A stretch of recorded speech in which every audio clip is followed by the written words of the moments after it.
હરણી હત્યાકાંડ બાદ અત્યારે તપાસના ધમધમાટ થઈ રહ્યા છે અને એની સાથે સાથે આરોપીઓની ધરપકડ કરવાના પણ તપાસ છે। જો કે હજી સુધી રિપોર્ટ કલેક્ટર દ્વારા તૈયાર નથી કરાયો। વડોદરા કલેક્ટર દ્વારા રિપોર્ટ તૈયાર કરવામાં મોડું થઈ રહ્યું છે અને કલેક્ટરે સચિવ પાસે વધુ 5 દિવસનો સમય માંગ્યો છે અને આ બધા વચ્ચે પોલીસની અત્યારે પ્રેસ કોન્ફરન્સ આવી રહી છે।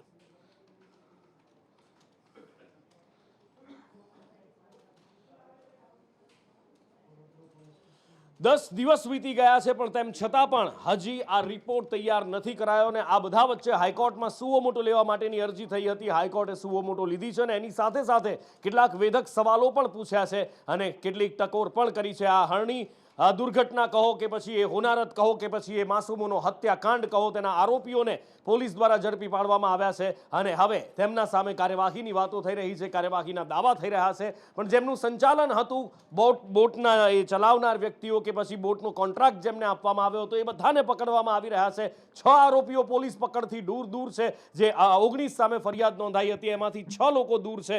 पण सवाल ए छे जे कोर्टे पूछ्यो हतो के शुं कोई राजकीय प्रेशरमां कोईने बचाववाना प्रयास करवामां आवी रह्या छे?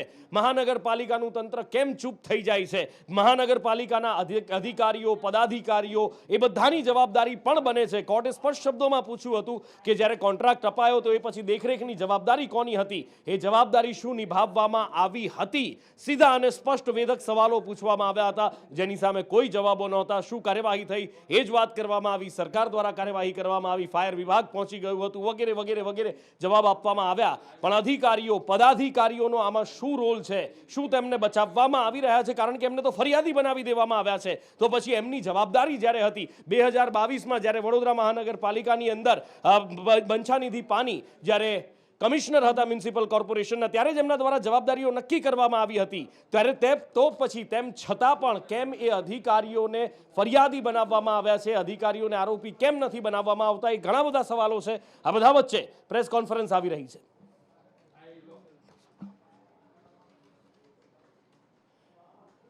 कृणाल मारा सहयोगी संवाददाता कृणाल जोड़ाया है। कृणाल पासेथी विगतो मेळवीए। कृणाल, अधिकारीओने बचाववा माटेनी अहींया पेरवी देखाई रही है, फरियादी बनावी देवामां आव्या छे, कोर्टे पण वेधक सवालों पूछ्या छे अने ए बधा वच्चे धरपकड़ना दौर चाली रह्या छे।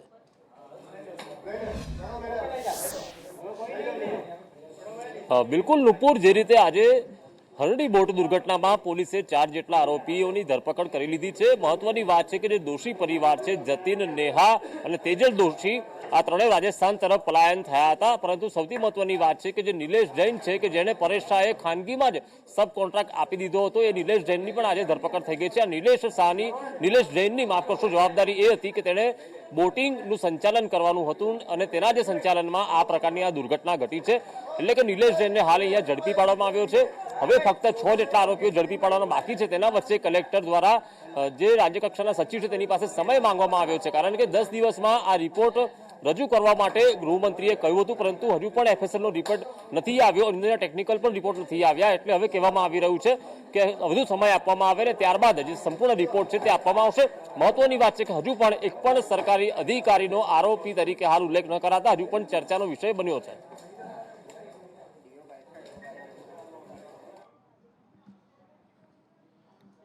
અને સાથે જ કોર્ટ દ્વારા પણ મેં જેમ પહેલા કહ્યું એ રીતે આજે સુઓ મોટો હતો અને એની અંદર સુઓ મોટો લીધા બાદ કોર્ટે આજે સુનાવણી હાથ ધરી હતી। સુનાવણીમાં ઘણા બધા સવાલો પૂછવામાં આવ્યા હતા અને એ સવાલો વેધક હતા, સીધા જ લોકોને સ્પર્શે એ સવાલો હતા, સીધા જ આ દુર્ઘટનાની અંદર જે જવાબદારો હોય એમના ઉપરના સવાલો હતા। સૌથી પહેલા વકીલ શું કહી રહ્યા છે એ જોઈ લઈએ।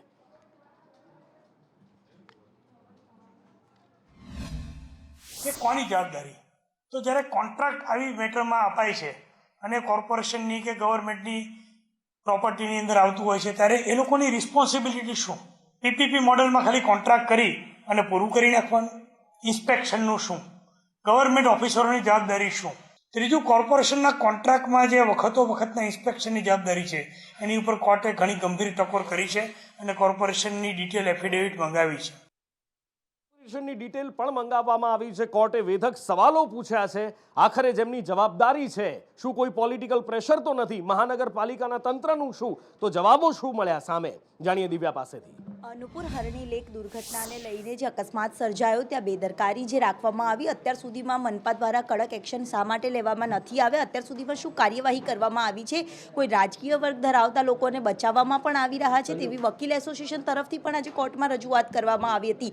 સમગ્ર મુદ્દે વિગતવાર રિપોર્ટ રજૂ કરવા માટે ગુજરાત હાઈકોર્ટે મનપાને આદેશ કર્યો છે. સાથે સરકારે પણ અત્યાર સુધીમાં શું કાર્યવાહી કરી છે તેનો એક્શન ટેકન રિપોર્ટ રજૂ કરવા માટેનું પણ કોર્ટે અવલોકન કર્યું હતું. મહત્વનું છે કે હરણી લેક દુર્ઘટનાને લઈને સ્કૂલોને પણ મહત્વની તમામ જવાબદારીઓ આપવામાં આવી છે. શિક્ષણ અધિકારીઓને પણ તમામ જ્યાં પ્રવાસ કરવામાં આવી રહ્યો છે તેની વિગતવાર ડેટા આપવો ફરજિયાત કરવો જોઈએ તેવું હાઈકોર્ટે તમામ સ્કૂલોને સૂચન પણ કર્યું છે. બિલકુલ. અને આ બધા વચ્ચે કલેક્ટર તો રિપોર્ટ નથી તૈયાર કરી શક્યા 10 દિવસ બાદ પણ FSL નો રિપોર્ટ આવી ચૂક્યો છે અને FSL ના રિપોર્ટની અંદર એ ચોંકાવનારા ખુલાસા થયા છે. જે વાત એ વખતે બાળકો કહી રહ્યા હતા, નાના નાના ભૂલકાઓ એ માસૂમ જબાનથી જે સત્ય કહી રહ્યા હતા, FSL રિપોર્ટમાં પણ એ વાત સામે આવી છે. એ વાત સત્ય સાબિત થઈ છે કે બાળક ક્યારેય જૂઠું નથી બોલતું. બાળકોની વાતો સાચી સાબિત બનીને આવી FSL ના રિપોર્ટમાં. સંજય પાસેથી જાણીએ કે શું છે રિપોર્ટમાં. નુપુર, જે પ્રમાણેની આશા રાખવામાં આવી હતી કે આ બોટ દુર્ઘટના ઘટી અને એમાં શું બેદરકારી હોઈ શકે અને કોની બેદરકારી હોઈ શકે, એ બેદરકારી FSL રિપોર્ટમાં સામે આવી ગઈ છે. અને એમાં ખુલાસો થયો છે કે બોટ સંચાલકો એટલે કે કોન્ટ્રાક્ટર જેને આપવામાં આવ્યો હતો એ કોન્ટ્રાક્ટરો અને એનું સંચાલન કરતા હતા તેમની જવાબદારી હતી. કારણ કે જે બોટ બનાવનાર કંપની છે એની પાસેથી જ્યારે પોલીસે જવાબ લીધો ત્યારે તેમણે કીધું કે બોટની જે વજન સહન કરવાની ક્ષમતા છે એ 1 ટન સુધીની છે, જ્યારે બોટની અંદર 1.5 ટન કરતાં પણ વધારે વજન થઈ ગયું હતું, જેના કારણે થઈને બોટ વધારે વજન કરી. બોટના નિયમ જે કંપની છે બનાવનાર કંપની તેના નિયમ પ્રમાણે બોટની આગળના ભાગે કોઈને બેસાડવાની પરમિશન નથી હોતી, કારણ કે બોટને જે ટર્ન કરવાની હોય છે એ આગળના ભાગથી થતું હોય છે. પરંતુ એ સમયે 10 બાળકોને એ આગળના ભાગમાં બેસાડવામાં આવ્યા હતા અને જેના કારણે જ્યારે બોટ ટર્ન થઈ રહી હતી એ દુર્ઘટનાનો ભોગ બની અને 14 લોકોનો જીવ, 12 બાળકો સાથે 14 લોકોનો જીવ ગયો હતો. એ પ્રમાણે જે સંચાલકો છે એ માત્ર ને માત્ર નિવેદનો આપીને છૂટી રહ્યા હતા. બીજી તરફ જે તંત્ર છે એ પણ આની માટે પૂરતું જવાબદાર ગણી શકાય, કારણ કે જો તેમને કોન્ટ્રાક્ટ આપ્યો તો તેના ચેકિંગની વ્યવસ્થા એક તંત્ર દ્વારા રાખવામાં આવી જોઈતી હતી. પરંતુ તેમ છતાં ત્યાં કોઈ ચેકિંગ નહોતું થઈ રહ્યું. જે બોટ ચલાવનાર વ્યક્તિઓ હતા તેમને ટ્રેનિંગ નહોતી આપવામાં આવી. આવી ઘણી બાબતો છે એ બહાર આવી. પરંતુ મુખ્ય છે એ પુરાવા FSLના મુખ્ય પુરાવા સાબિત થઈ શકે છે કે બોટની અંદર તેની વહન ક્ષમતા કરતાં વધારે લોકોને બેસાડવામાં આવ્યા હતા. બિલકુલ, વહન ક્ષમતા કરતાં વધારે બાળકોને બેસાડવામાં આવ્યા હતા. જ્યાં બેસાડવાની મનાઈ છે ત્યાં બેસાડવામાં આવ્યા અને વજન વધારે થયું. 1 ટનની બોટની કેપેસિટી હતી, 1.5 ટન વજન થયું અને આગળ બેઠા હતા બાળકો. એના કારણે થઈને બોટ ઊંધી વળી ગઈ. કોર્પોરેશનની પણ જવાબદારી બને છે અને જેમની જવાબદારી છે એમની ધરપકડ તો થઈ જ રહી છે, જે કોન્ટ્રાક્ટરો છે, બોટ ચલાવવાવાળા છે. પણ આ બધા વચ્ચે એક સવાલ એ પણ છે કે શું શાળાની કોઈ જ જવાબદારી નથી? શું શાળાના શિક્ષકોની, શાળાના સંચાલકોની કોઈ જ જવાબદારી નથી? ડીઈઓ દ્વારા રિપોર્ટ માંગવામાં આવ્યો તો શાળા અને સંચાલકને નોટિસ ફટકારવામાં આવી, જવાબ માંગવામાં આવ્યો અને જવાબમાં જે સામે આવ્યું છે સાહેબ, એ ચોંકાવનારું છે કે શાળાના સંચાલકો શિક્ષકો ઉપર દોષનો ટોપલો ઢોળી રહ્યા છે. સ્થાનિક પ્રવાસ હોવાને કારણે મંજૂરી લેવી જોઈએ એવી જાણકારીનો અભાવ હતો એવું કહેવું છે. અને સાથે સાથે એમાં વિગતો રજૂ કરેલી છે કે પ્રવાસ અંતર્ગત અમે આટલા લોકોને જવાબદારી સોંપેલી હતી. તો એમને જે કોઈ વ્યક્તિને જવાબદારી સોંપેલી એમના નામ અમને આપેલા છે. તો એ અંતર્ગત અત્યારેથી શિક્ષણ નિરીક્ષકને કહેલું છે કે સંબંધિત જે વ્યક્તિઓ છે એમના પણ નિવેદન મેળવ્યું અને એ બાબતે હકીકતલક્ષી વિગતો રજૂ કરી જેથી આ બાબતે આગળની નિયમોના કાર્યવાહી થઈ શકે. અને આગળ વાત કરવી છે ચૂંટણી પહેલા ઊભા થઈ રહેલા વિરોધના વંટોળની. પોતાની પડતર માંગણીઓ સંતોષાવા માટેના સંઘર્ષની. પછી શિક્ષકો હોય કે આશા વર્કર હોય, ઠેર ઠેર વિરોધના અત્યારે નાના નાના વંટોળ દેખાઈ રહ્યા છે. બની શકે કે સમય જતા એ વંટોળ વાવાઝોડાનું સ્વરૂપ પણ ધારણ કરી શકે. પણ ક્યાં શું વિરોધ અને શું માંગણીઓ ઉઠી રહી છે, હિરેન પાસેથી જાણીએ. હિરેન,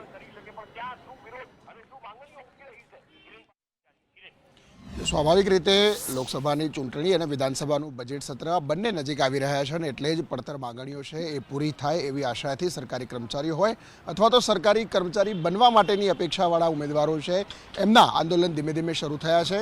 રાજ્ય સરકારે શિક્ષકોની મોટાભાગે ખાલી જગ્યાઓ છે એ ભરવા માટેની પ્રક્રિયા અગાઉ શરૂ કરી હતી. કેટલીક જગ્યાઓ પ્રાથમિકની અને માધ્યમિકની ભરવા માટેની ફાઇલ ચાલી રહી છે. જોકે સરકારી તંત્રની મંથર ગતિના કારણે ઉમેદવારો પણ હવે હેરાન પરેશાન થયા છે. આજે ફરીથી આ શિક્ષકોની 32,000 જેટલી ખાલી જગ્યાઓ ભરવા માટેની માંગણી સાથે ઉમેદવારો છે તે સચિવાલય પહોંચ્યા હતા વિધાનસભા ગેટ નંબર 1 ઉપર, અને આ ભરતી પ્રક્રિયા ઝડપથી કરવી જોઈએ એ પ્રકારની માંગણી તેમણે કરી હતી. આ જ પ્રકારે આશા વર્કર બહેનો છે એમણે પણ પોતાની પડતર માંગણીઓની રજૂઆત લઈ અને અમદાવાદ કલેક્ટર ખાતે વિરોધ પ્રદર્શન અને એક રેલી કાઢી હતી કે એમની જે માંગણીઓ છે 50% ટોપઅપ વધારો અને અન્ય મુદ્દાઓ છે આઈ કાર્ડ વગેરેના, એ મુદ્દાઓનું સમાધાન થાય એવી માંગણી સાથે આંદોલન એમણે આજે રજૂઆત કરી હતી. અને આગળ વાત કરવી છે સૌરાષ્ટ્રની એ ટીમ અંડર 23ની એ ટીમ હતી, ચંદીગઢ મેચ રમવા માટે ગઈ હતી અને જ્યારે એ ટીમ પરત ફરી ચંદીગઢ એરપોર્ટ ઉપર ક્રિકેટ કિટ તપાસવામાં આવી તો ચોંકાવનારી વિગતો ખુલી. 27 બોટલો દારૂની અને એની સાથે બિયરના ટીનની 2 પેટી ઝડપાઈ હતી અને એ પછી તપાસની વાતો શરૂ થઈ છે. સૌરાષ્ટ્ર ક્રિકેટ એસોસિએશન એને કહી રહ્યું છે કે નૈતિકતા શિસ્ત સમિતિ દ્વારા ઊંડાણપૂર્વકની તપાસ કરવામાં આવશે. કોઈ કાળે આ વસ્તુ ચલાવી લેવાય એમ નથી, પણ સાથે સાથે બીજા ગણગણાટ બીજી ચર્ચાઓ પણ ઉઠી છે. એની આગળ વાત કરીએ પહેલા એ સાંભળી લઈએ કે શું કહી રહ્યું છે સૌરાષ્ટ્ર ક્રિકેટ એસોસિએશન, શું પ્રતિક્રિયા આપી રહ્યા છે અને શું કાર્યવાહીની વાતો કરી રહ્યા છે. ચંદીગઢમાં થયેલ એલિશ બનાવ વિશે સૌરાષ્ટ્ર ક્રિકેટ એસોસિએશનની જાણ થયેલ છે. આ એલિશ બનાવ અનિચ્છનીય, ઇન્ટોલરેબલ અને અનફોર્ચ્યુનેટ છે. એસસીઆઈની એથિક્સ અને ડિસિપ્લિનરી કમિટી તેમજ એપેક્સ કાઉન્સિલ આ બાબતે ઇનડેપ્થ તપાસ કરશે અને જરૂરી ડિસિપ્લિનરી એક્શન લેશે. એટલે સૌરાષ્ટ્ર ક્રિકેટ એસોસિએશન અત્યારે કહી રહ્યું છે કે તપાસ કરવામાં આવશે, કોઈ કાળે ચલાવી નહીં લેવામાં આવે. પણ આ બધા વચ્ચે એક ગણગણાટ રાજકોટની અંદર શરૂ થયો છે જે ખૂબ ખતરનાક છે. એ ગણગણાટની અમે પુષ્ટિ નથી કરતા, પણ એ ગણગણાટ કંઈક એવો છે કે કેટલાક સિનિયરોને ખુશ કરવા માટે આ ક્રિકેટર્સને આ દારૂ લાવવા માટે કહેવામાં આવ્યું હતું. એ સિનિયરોએ મંગાવ્યો હતો અને ક્રિકેટરો લાવ્યા હતા. જો આ ગણગણાટમાં એક લેશ માત્ર પણ તથ્ય છે, લેશ માત્ર પણ સત્ય છે, તો શું એની તપાસ થશે? શું સૌરાષ્ટ્ર ક્રિકેટ એસોસિએશન આ ગણગણાટ કે ચર્ચાઓ જે ચાલી રહી છે એના પર કોઈ એક્શન લઈ અને ઊંડાણપૂર્વકની આમાં પણ તપાસ કરશે? અને તપાસ કરીને જેટલા પણ જે નામો ચર્ચાઈ રહ્યા છે શું એમને ઉઘાડા પાડશે અને એમની ઉપર કાર્યવાહી કરશે? સવાલો ઘણા બધા છે, આવનારો સમય જવાબ આપશે. જવાબ સકારાત્મક હોય એવી આશા રાખીએ છીએ કે સત્ય બહાર આવે. પણ આ બધાની વચ્ચે આગળ વાત કરવી છે હવે રાજનીતિની, કારણ કે લોકસભાની ચૂંટણી આવી રહી છે અને લોકસભાની ચૂંટણીમાં જ્યારે પણ, આમ તો લોકસભાની નહીં પણ રાજ્યસભાની હોય, વિધાનસભાની હોય, કોંગ્રેસ તૂટે અને તૂટે. ગુજરાતની અંદર જાણે કે ગુજરાતમાં કોંગ્રેસનું ભાગ્ય બની ગયું છે. ફરીથી એકવાર એ જ જોવા મળી રહ્યું છે. છેલ્લા ઘણા સમયથી ધારાસભ્યોના રાજીનામા પડી રહ્યા છે, કાર્યકર્તાઓ જોડાઈ રહ્યા છે, કોંગ્રેસના ધારાસભ્યો હોય, પૂર્વ ધારાસભ્યો હોય, સંગઠન પણ તૂટી રહ્યું છે. અને ચિરાગ કાલરિયા, બાલકૃષ્ણ પટેલ ભારતીય જનતા પાર્ટીમાં જોડાયા અને સાથે સાથે 1200 કાર્યકર્તાઓ અલગ અલગ સંગઠન જિલ્લામાંથી અને ગ્રામ પંચાયતો અલગ અલગ જગ્યાએથી, તાલુકા પંચાયત, જિલ્લા પંચાયતના લેવલેથી 1200 કાર્યકર્તાઓ કોંગ્રેસના આજે ભારતીય જનતા પાર્ટીમાં જોડાયા. પહેલું કારણ તો હું જે ડિપાર્ટમેન્ટમાં છું તે મારું ડિપાર્ટમેન્ટ સીજીએસટી એન્ડ કસ્ટમ્સ છે. એટલે મેં એક્સાઇઝ પણ જોયું છે, કસ્ટમ્સ પણ જોયું છે, સીજીએસટી ને સર્વિસ ટેક્સ પણ જોયું છે. કોઈની પણ હિંમત નહોતી જીએસટી ઇમ્પ્લિમેન્ટ કરવાની, અને મોદી સાહેબના વિઝન પ્રમાણે એમણે 2017માં જીએસટી ઇમ્પ્લિમેન્ટ કર્યું. આ જોયા પછી લાગ્યું કે ના, મોદી સાહેબનું જે વિઝન હોય છે એ વિઝન સટીક અને પરફેક્ટ હોય છે. બીજું કારણ એ છે કે આ વર્ષે જ્યારે રામ મંદિર બન્યું ત્યારે આમે ભગવે રંગાયેલો માણસ હોય, કવિ હોય, ગઝલકાર હોય, ભજનો લખતો હોય, અને એવામાં રામ મંદિર બને તો ઓબ્વિયસલી એમની અંદરનો રામ પણ ફૂટી નીકળે. એક જ પ્રેરણા અને જીએસટીમાં જે કામ કર્યું છે, 2 કારણના લીધે મેં આજે ભાજપ જોઈન કરવાનું નથી. કોઈ પણ સેનાપતિ એમ કે એના સૈનિકોને તમે લડો, હું બેઠો છું, એ હાલત રામ મંદિર વખતે આ પાર્ટીની નેતાગીરીએ કરી. કોંગ્રેસના કાર્યકરોને જવાનું કહેવાનું અને નેતાગીરી કોઈ નિર્ણય ના લઈ શકે ને જાય નહીં. અને આ દેશના 80% હિન્દુઓને નારાજ કરીને, દુઃખી કરીને જેવો નિર્ણય લીધો, એ નિર્ણયથી પણ હું દુઃખી હતો. ત્યારે મને લાગ્યું કે હવે વધારે સમય આ પક્ષમાં હું નહીં રહી શકું. આ બીજા મારા સમાજના કામ મારે કરવા છે, એ ભારતીય જનતા પાર્ટીને કરવા માટે આવ્યો છું. મારે જે કામગીરી કરવી હતી, મારી જે વિચારધારા હતી, જે સમાજ માટે હું કામ કરવા માંગતો હતો, એ ક્યાંક ને ક્યાંક હું સારી રીતે નહોતો કરી શકતો. એના માટે મને લાગે છે કે કોંગ્રેસ પાર્ટીની નેતાગીરી જવાબદાર હતી. મારે એવું કોઈ કારણ નથી કે મને કોંગ્રેસમાં ફાવતું નહોતું, બરાબર છે. પણ તમને કહું છું કે ભાઈ એક નિયમ છે કુદરતનો, પરિવર્તન છે એ સંસારનો ક્રમ છે. સમયાંતરે પરિવર્તન થતું જ હોય છે, કરતું જ રહેવું જોઈએ છે. એટલે આ એક પરિવર્તન કહો તો પરિવર્તન છે, બરાબર છે. એટલે કુદરતનો જે નિયમ છે એ અનુસાર આજે મેં પાર્ટી બદલવાનો નિર્ણય કર્યો છે અને જે આ વિકાસની યાત્રા છે એમાં અમારું યોગદાન દેવા માટે અમે આ પાર્ટીમાં જોડાઈ છે. સમગ્ર ગુજરાતના અલગ અલગ જિલ્લા અને પ્રદેશ લેવલે કામ કરતા કોંગ્રેસ અને આમ આદમી પાર્ટીના કાર્યકર્તાઓ આજે એમની પાર્ટી છોડી અને ભારતીય જનતા પાર્ટીની આદરણીય નરેન્દ્રભાઈ મોદી સાહેબના નેતૃત્વ વાળી જે નવા ભારતની કલ્પના માટેની આખી ટીમ છે, એક વિચારધારાથી ચાલતા ભારતીય જનતા પાર્ટીના સંગઠનમાં જોડાણા છે. સાથે સાથે એક આગેવાન જેઓ અપક્ષ તરીકે ચૂંટણી લડ્યા હતા, 58,000થી વધારે મત મળ્યા હતા, એવો પણ ભારતીય જનતા પાર્ટીમાં આજે જોડાણા છે. એટલે અલગ અલગ પાર્ટીના અને પક્ષના સિમ્બોલ ઉપર વિધાનસભા લડેલા પણ 3 જેટલા કાર્યકર્તાઓ જોડાણા છે. આમ કુલ મળીને 2,000 કાર્યકર્તાઓ આજે વિધિવત આદરણીય નરેન્દ્રભાઈનું સ્વપ્ન નવા ભારતના નિર્માણ માટે હિન્દુસ્તાન અને ગુજરાતમાંથી જ્ઞાતિ, જાતિ, વંશવાદની રાજનીતિને જાકારો આપી અને એક વિકાસની મુખ્ય ધારા, સૌનો સાથ, સૌનો વિકાસ, સૌનો પ્રયાસ, એ મંત્રને ચરિતાર્થ કરવા માટે ગુજરાત ભારતીય જનતા પાર્ટીમાં જોડાણા છે. હું પ્રદેશ ભારતીય જનતા પાર્ટી વતી સૌ કાર્યકર્તાઓનું હૃદયથી સ્વાગત કરું છું. પણ આજે પણ હું આદરણીય શ્રી વડાપ્રધાન શ્રી નરેન્દ્રભાઈ મોદી સાહેબ અને આદરણીય શ્રી આપણા ગુજરાતના અમિત શાહ સાહેબના નેતૃત્વની અંદર ગુજરાત પ્રદેશના અધ્યક્ષ શ્રી સી આર પાટીલ સાહેબજી અને ગુજરાતના મુખ્યમંત્રી શ્રી ભૂપેન્દ્રભાઈ પટેલના સાનિધ્યની અંદર જ્યારે ફરીથી મને કામગીરીને કરવાની જે તક મળી છે એ મેં આવકારી છે, એમને સ્વાગત કર્યું છે અને મારું પાર્ટીની અંદર યોગદાન પૂરેપૂરું રહેશે અને પાર્ટી જે આદેશ કરશે એ કામગીરી મારે કરવાની રહેશે. મને મારા વિસ્તારના લોકો, મારા મતદારો અને બધાનો એક નિર્ણય હતો કે આ વણથંભી વિકાસ યાત્રામાં જ્યારે ભારત સુપર પાવર થઈ રહ્યું હોય, બરાબર છે, તો એમાં આપણું યોગદાન આપણે આપવું જોઈએ અને સર્વાનુમતે મારા મતદારો અને મારા વિસ્તારના લોકોની આ એક માગણી હતી, એટલે આજે અમે ભાજપમાં જોડાયા છીએ. એટલે કોંગ્રેસ તૂટવી એ કોંગ્રેસનું જાણે દર ચૂંટણી વખતે ભાગ્ય ગુજરાતની અંદર લખાઈ ગયું છે ને એની સાથે સાથે બીજી એક વસ્તુ કે પગ નીચેથી જમીન સરકતી રહે અને કોંગ્રેસના નેતાઓ આગ ઓકતા રહે, પોતાના કાર્યકર્તાઓ હોય, ધારાસભ્યો હોય, એ ભારતીય જનતા પાર્ટીમાં જોડાતા રહે અને કોંગ્રેસના મોટા માથાઓ, મોટા નેતાઓ ભારતીય જનતા પાર્ટીને ભાંડતા રહે અને આજે પણ ફરી એકવાર એવું જ જોવા મળ્યું. કેટલાક લોકો ગુજરાતમાં લાંબા સમયથી ભારતીય જનતા પાર્ટીની સત્તા છે અને એના જ કારણે ક્યાંક ભયથી, ક્યાંક લાલચથી, ક્યાંક દબાણથી ભારતીય જનતા પાર્ટીમાં લોકો જોડાઈ રહ્યા છે. અને એટલું ચોક્કસ કહીશ કે કોંગ્રેસ પક્ષ કોઈ નેતાઓથી નહીં પણ કાર્યકર્તાઓથી ચાલે છે અને કાર્યકર્તાઓ જ અમારી તાકાત છે. અને આજે પણ ગુજરાતમાં લાખો કાર્યકર્તાઓ છે જે સંઘર્ષ કરી રહ્યા છે, તકલીફ વેઠી રહ્યા છે અને કોંગ્રેસની વિચારધારા માટે લડી રહ્યા છે. આવનારા સમયમાં એવા તમામ કાર્યકરોને સાથે લઈ અને કોંગ્રેસની વિચારધારા માટે લડીશું. અને આગળ વાત કરવી છે વડાપ્રધાન નરેન્દ્ર મોદીની કે પરીક્ષા પે ચર્ચામાં એમણે વિદ્યાર્થીઓ સાથે વાતચીત કરી, વિદ્યાર્થીઓ, વાલીઓને તેમણે કેટલાક મંત્રો પણ આપ્યા અને તેમણે કહ્યું કે પરીક્ષા સમયે બાળકો સાથે કેવી રીતે વર્તન કરવું, શું ન કરવું, શું કરવું. બાળકોને પણ, વિદ્યાર્થીઓને પણ તેમણે કેટલાક ગુરુ મંત્રો આપ્યા અને એની સાથે સાથે કોરોના કાળને પણ વડાપ્રધાન નરેન્દ્ર મોદીએ યાદ કર્યો.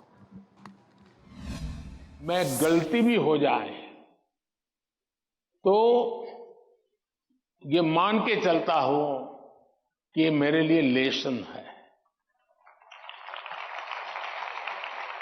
मैं इसको निराशा का कारण नहीं मानता हूं. अब आप देखिए कोविड का संकट कितना भयंकर था. मामूली चुनौती थी क्या? पूरी दुनिया फंसी पड़ी थी. अब मेरे लिए भी था कि क्या करो भाई, मैं कह दूं अब क्या करे, तो भाई वैश्विक बीमारी है, दुनिया भर में ऐसा ही है, सब अपना अपना संभाल लो. मैंने ऐसा नहीं किया. रोज टीवी पे आया, रोज देशवासियों से बात की, कभी ताली बजाने के लिए कहा, कभी थाली बजाने के लिए कहा, कभी दिया जलाने के लिए कहा. वो एक्ट कोरोना को खत्म नहीं करता है, लेकिन वो एक्ट कोरोना के खिलाफ लड़ाई लड़ने की एक सामूहिक शक्ति को जन्म देता है.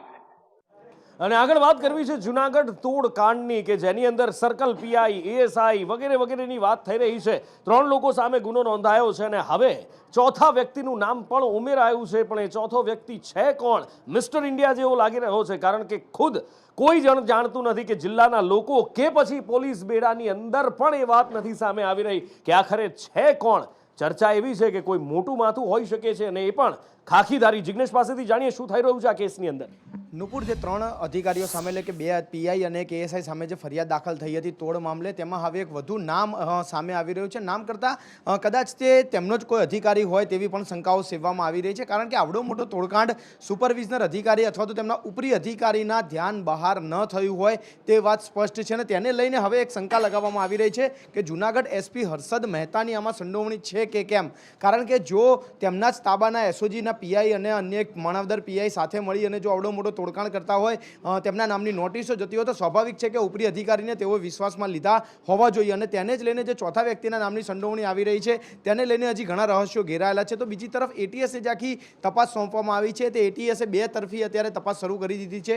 એક તરફ જે ભોગ બનનાર હતા તેમનું નિવેદન લેવામાં આવી રહ્યું છે, એટલે કે કાર્તિક ભંડેરીને આજે એટીએસ બોલાવવામાં આવ્યા હતા જ્યાં તેમનું સ્ટેટમેન્ટ લેવાયું. તો બીજી તરફ એટીએસની ટીમ જૂનાગઢ ગઈ અને દસ્તાવેજી પુરાવા તથા લોકોના નિવેદન લેવાની કાર્યવાહી શરૂ કરી છે. બિલકુલ. અને તોડકાંડ માત્ર આ એક નથી, ઘણી બધી જગ્યાએથી એક સાથે તોડકાંડની વાતો ઉઠી રહી છે. કોઈક આરટીઆઈ કરનારો તોડકાંડ છે તો કોઈક ખાખીધારી તોડકાંડ છે. એમાં પણ શાળા સંચાલક પાસે તોડકાંડ જે કરવામાં આવ્યો હતો એ વધુ એક ફરિયાદ એ મામલે મહેન્દ્ર પટેલ સામે નોંધાઈ છે. શું છે જિગ્નેશ પાસેથી જાણીએ. નુપુર, આરટીઆઈને હથિયાર તરીકે ઉપયોગ કરી અલગ અલગ સ્કૂલોમાંથી આરટીઆઈની માહિતી મંગાવી અને જ્યાં નિયમોનું ઉલ્લંઘન થતું હોય, જ્યાં નાના મોટા નિયમો નેવે મુકાતા હોય, ત્યાં સ્કૂલ સંચાલકો પાસેથી, ટ્રસ્ટીઓ પાસેથી રૂપિયા પડાવનાર મહેન્દ્ર પટેલની સીઆઈડી ક્રાઇમે ધરપકડ કરી હતી. અને તે ધરપકડ બાદ હવે વધુ એક ફરિયાદ 13 લાખ રૂપિયાની ખંડણીની ફરિયાદ તેના વિરુદ્ધ નોંધાઈ રહી છે. અગાઉ 66 લાખની સુરતના ટ્રસ્ટી પાસેથી જે રૂપિયા પડાવવામાં આવ્યા હતા તેમાં તેની ધરપકડ કરવામાં આવી હતી. હવે વધુ એક ફરિયાદ નોંધાઈ રહી છે, પરંતુ સીઆઈડી ક્રાઇમના અધિકારીઓનું કહેવું છે કે તેના ઘરે 1 કરોડ અને 47 લાખ રૂપિયા રોકડા મળ્યા હતા તથા 20 થેલા ભરી અને ડોક્યુમેન્ટ મળ્યા હતા. એટલે કે આગામી સમયમાં અન્ય સ્કૂલના સંચાલકો પણ મહેન્દ્ર પટેલ વિરુદ્ધ ફરિયાદ નોંધાવે તેવી શક્યતાઓ જોવાઈ રહી છે. અને હવે સીધા જ આપણે લઈ જઈએ દિલ્હીના વિજય ચોક ઉપર કે જ્યાં બીટિંગ ધ રિટ્રીટ સેરેમની શરૂ થઈ ચૂકી છે.